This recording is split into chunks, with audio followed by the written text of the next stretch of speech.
नाज़रीन, हम कुछ बात करेंगे डोंकी मीट के हवाले से। हम माजी में तो इस हवाले से पंजाब के हवाले से ख़बरें सुनते आए थे और इस हवाले से कई कार्रवाइयाँ भी की गई और उसके बाद एक ब्रेक इसमें नज़र आया।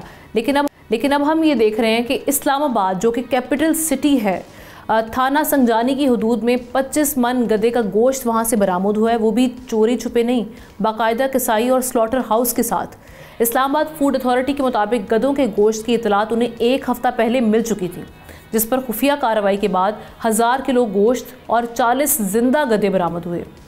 गैर मुल्की कसाई और चौकीदार गिरफ्तार कर लिए गए हैं, जबकि गोश्त की तकसीम, ख़रीदार और सप्लाई के हवाले से इन्वेस्टिगेट इस मामले को किया जा रहा है। हुकाम के मुताबिक अब तक कोई हतमी सबूत नहीं मिला कि ये गोश्त मकामी मार्केट या रेस्टोरेंट्स में इस्तेमाल हुआ है। लेकिन हम यहाँ पर आपकी अवेयरनेस के लिए ये जानने की कोशिश करते हैं कि इस गोश्त की पहचान कैसे की जाए कि हमारे सामने जो पड़ा हुआ गोश्त है ये वाकई बीफ है या फिर ये गधे का गोश्त है।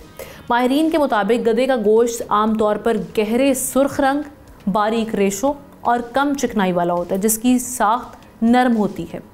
पकाते वक्त इसमें मीठी या अजीब बू आ सकती है और खाने में ये थोड़ा मीठा और चुबाने में सख्त महसूस होता है, जबकि उबालते वक्त ज़्यादा झाग बनती है।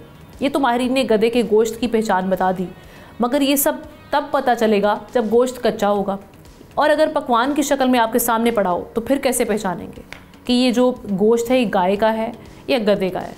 अगर आपको शुबा हो तो फिर फूड अथॉरिटी या मकामी हुकाम से रुजू करना ही आखिरी हल साबित हमारे लिए।